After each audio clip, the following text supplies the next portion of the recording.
Hey, what's up, everybody? Welcome back again. This week I want to talk about another one of my songs and talk about some riffs that are on this song. Last week I covered The Veil. I talked about The Veil, which in its original inception was slower than it actually ended up and more straightforward heavy metal, had clean singing, no harsh vocals at all. That has since changed. It's got harsh vocals and it's a lot faster now than I originally conceived. But at the same time, kind of as the opposite. I wanted to do something that's kind of opposite of that. Most people who don't listen to heavy metal, when they hear these songs, they're all going to sound the same. They're going to sound loud and obnoxious and dissonant or whatever, especially the harsh vocal stuff.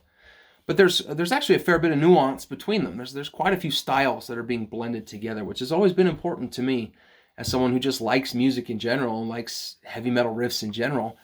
That I wanted a wide variety of styles, guitar playing styles, singing styles, tempos, just all that stuff to be pretty wide open. So that was important to me as I was writing these songs, to just be a little bit varied. So while The Veil was going, and it's a little bit more straightforward, this song is called Maram. It became kind of the opposite. It was a lot faster and just straight death metal.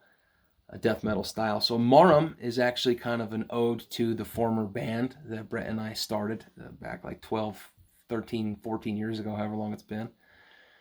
Maram is an Aksumite god. The Aksumites are where modern Ethiopia is today.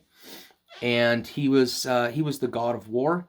So they had like a 3 or 4 deity system that was very similar to like the Romans or Greeks. So, think like Ares or something like that. He kind of was their version of that. And there's not much that's known or recorded about him, but when we found that originally, we just thought it sounded cool. Maram is the war god, it's typical heavy metal stuff.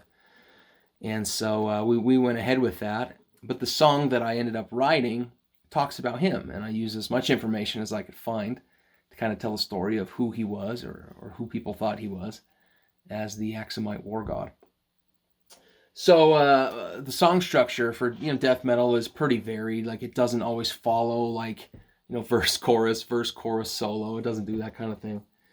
But there's a section in this that I repeat a few times. Most of the song, the riffs are kind of aped from some of my favorite bands. There's sections in it that sound like Blood Red Throne, who's a Norwegian death metal band. It's probably my favorite death metal band. And the riff section I'm going to play for this episode today is actually more inspired by a Polish band called Decapitated, and their guitar player's name is Vog. He I don't know if he still does. I don't follow them as closely anymore because I don't think their music is as good, but in the early days he did a lot of really cool power chord slides where he would play power chords and just slide them around, and the sliding sound is just, I don't know, it's hard to describe, but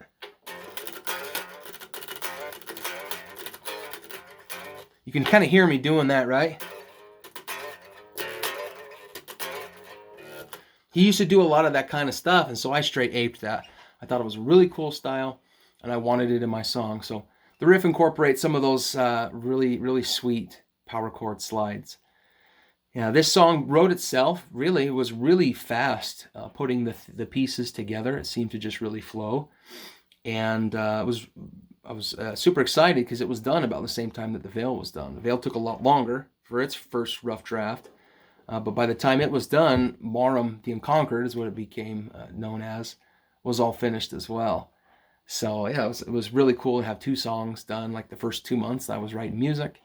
And although The Veil has had a lot of changes, quite a few changes, Mahrem has stayed exactly the same, pretty much exactly the same, which is cool. And I still smile when I listen to it because there's parts on it that are just like, yeah, this is what I like about some of those other bands.